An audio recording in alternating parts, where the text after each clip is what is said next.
I do. Thank you so much. Okay. My name Go is ahead. my name is Lilian Bin Alshaikh, and I'm a senior house officer in the National Rehabilitation Hospital in Ireland. I would like to thank you for the opportunity to present today, and as well thank my co-authors, Dr. Jacinta McGallagher, Dr. Aoife Mary, and Dr. Papi Kadafa. The title for our presentation is A Patient's Journey Following Severe TBI, Traumatic Brain Injury, and I fell once, but I keep falling. Can you go to the next slide, please? This is the agenda for our presentation. I'll give you a few seconds to have a look at that. Thank you. So I would like to start this presentation with a brief run through the trauma system in Ireland, and the purpose of this is to provide the audience with some background information regarding the national system in place and the considerations that are taken into account to determine the rehabilitation pathway for patients after they suffer from traumatic brain injury. There are 6 hospital groups in total, comprising of different tertiary and secondary level hospitals within each group. And there are 2 major trauma networks in the east and in the west of Ireland. And there is 1 major complex specialist rehabilitation center, and then several community-based rehabilitation services via organizations or general services via primary care. Can you go to the next slide, please? Thank you. Once a patient presents to a rehabilitation setting, the rehabilitation complexity scale is used to determine the level of care that is appropriate based on patient needs, and it usually takes into account a few factors, including care and then cognitive and behavioral needs. With regards to care, usually assessment is made and a score from C0 to C4 is determined, where 0 represents a patient who is largely independent, and then a score 4 represents a patient who requires constant one-to-one supervision. With regards to cognitive and behavioral needs, assessment is made, and then the risk is determined based on patient's cognitive functioning and behavioral needs. And as well represents a patient who does not possess any risk, and 4 represents very high risk. Once a patient is admitted to a rehabilitation setting, the international classification for health, disability, and framework is used, which is more commonly known as the ICF model. And it is basically a classification that takes into account health and several health domains, including body structure and function, activity limitations, participation restrictions, taking into account environmental factors and personal factors. Now that we have covered the basics, I would like to start with our case discussion. Can you go to the next slide, please?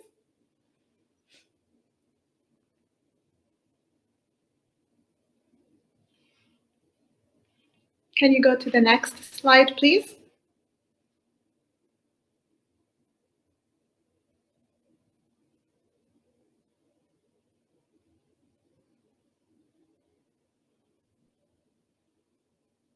Thank you. So our case is not a representative of all the cases within the trauma network, but is only an extreme example of the challenges that can be faced by complex cases.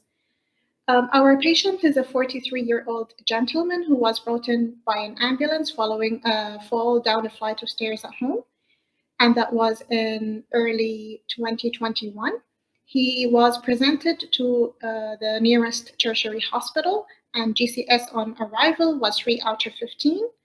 And brain imaging were obtained, which showed multi-compartmental intracranial hemorrhages, edema, midline shift, herniation, as well as multiple skull fractures. He was immediately transferred to a second tertiary hospital with access to neurosurgical intervention, and their intracranial pressure monitoring was performed, and ultimately the patient required bifrontal craniectomy, as you can see in the pictures below. Following that, the patient remained in a state of prolonged disorder of consciousness, or what we call PDOC or PDOC. After he was stabilized, he was transferred back to the tertiary hospital he initially presented to, and from there, a referral was made for rehabilitation. While awaiting admission to rehabilitation center, a patient was discharged to a nursery home as a transitional placement. And then after that, the patient was assessed in the brain injury clinic and put on the waiting list. And then ultimately in early 2023, he was admitted in a complex rehabilitation center. Next slide, please. On admission to the Complex Specialist Rehabilitation Center, assessment was made, and I would like to present the outcomes of this assessment using the ICF model that I briefly discussed earlier. So with regards to health conditions this patient had, he had severe traumatic brain injury and post-traumatic epilepsy. On admission, he was still awaiting cranioplasty. He had equinovarus deformity and fixed contractures of the upper limbs. He had osteoporosis. With regards to impairments this patient he had cognitive communicative challenges and aphasia. He had paraparesis and truncal weakness, spasticity and hypertonia. He had fatigue and restricted range of motion in upper and lower limbs. With regards to limitations, as a result of his impairments and health conditions, he required assistance of 2 people for personal care, and he was unable to sit unsupported, unable to stand, and unable to walk, and he required support in order to communicate. With regards to participation restrictions, he required support to access community. He was not able to travel by air, he was not able to work, and required support in decision-making. Personal factors that might have influenced this patient's health journey is that this patient is a young single male of Polish origin, which means he did not have any family residing locally, and they were not able to speak English. And the environmental factors that might have influenced his journey is that he was assigned to a residential home for elderly while awaiting rehabilitation. Next slide, please. So the cracks that our patients fell through, this is where the inspiration for the title of our presentation came from. So our patient faced mainly 4 obstacles in his health journey. The first one is being transitioned to a nursing home while awaiting rehabilitation, where there was lack of multidisciplinary input and monitoring. The second obstacle is the delayed cranioplasty. The third obstacle is delayed rehabilitation, which led to fixed limb deformity formation. Finally, the lack of case coordinated management. Next slide, please. Thank you. So the first discussion point is the risk of nursing homes as transitional placement. Nursing homes are designed for older people and who have a unique set of needs that are not quite similar to patients of a younger demographic, as well as usually in such settings, staff training and the type of care is provided is more tailored for patients of a different demographic. The other issue that could arise in such a placement is the lack of interdisciplinary team input that is tailored for patients who suffer from traumatic brain injury like our patient, which means that that complications that could occur after TBI can be missed because they weren't monitored. Next slide, please. The second discussion point is the importance of appropriate treatment for hypertonia and spasticity. A lot of patients, after they suffer from a traumatic brain injury, they have upper motor neuron signs and symptoms and will suffer from hypertonia and spasticity. And with lack of early rehabilitation, if they're not moving their limbs, they can develop fixed deformities. And certain measures can be taken to avoid that, and that include appropriate positioning and seating programs, maintenance of joint range of motion through exercises with physiotherapy, and finally, management of tone via splinting, stretching, medication administration, and administration of intramuscular botulinum toxin injections, and finally, surgical correction if all the above measures have failed. Next slide, please. And then third discussion point is the benefit of a timely cranioplasty. Following craniectomy, it is very important to have cranioplasty within timely manner, and according to literature, the timely manner is defined as within 3 months of initial craniectomy. And the reason for that is that it can enhances neurological recovery, therefore improving rehabilitation outcomes. It can avoid complications from craniectomy, for example, syndrome of Traffinet, which is paradoxical brain herniation away from the craniectomy site, and it is commonly presented clinically with motor weakness in majority of cases, but it can also present with cognitive deficits, language deficits, altered consciousness, as well as headache.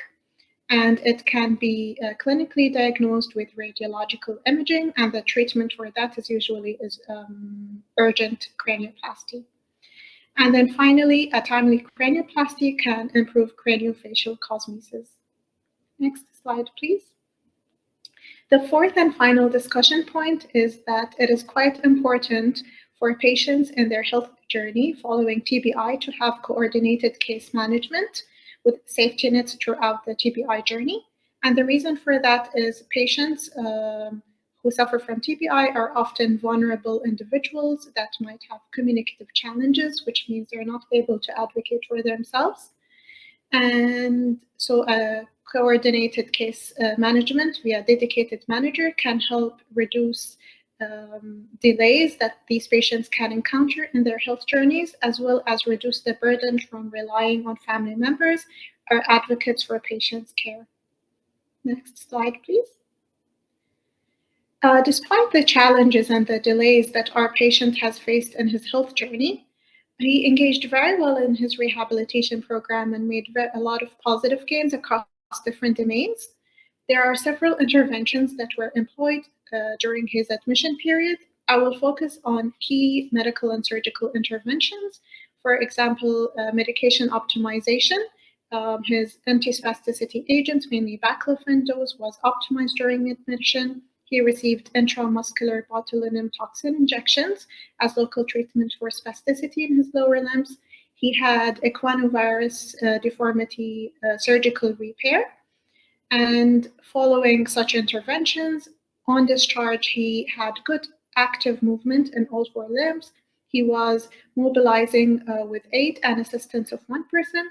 He was able to perform transfers and standing turner and assistance of one person, and he was appointed a decision-making representative and placed in a TBI house following discharge with safety nets in place. Next slide, please.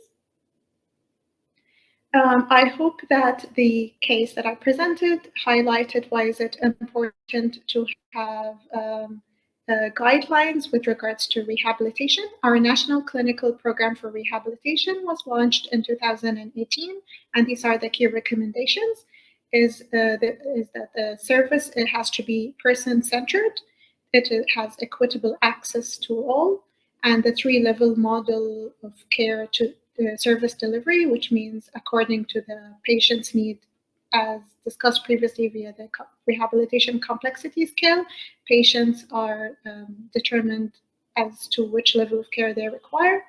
And then finally, development of appropriately resourced interdisciplinary teams in the inpatient, outpatient, and the community setting, as well as supporting these teams with education and training. And finally, development of systems that are able to collect and measure data for quality and improvement purposes. Next slide, please. So I would like to conclude with this. I hope that through this presentation that physicians and rehabilitation teams across different networks can identify areas of strengths and areas of challenges within their own trauma networks, and how can they best serve patients with severe traumatic brain injury. Thank you so much for listening. Next slide, please. And these are the references.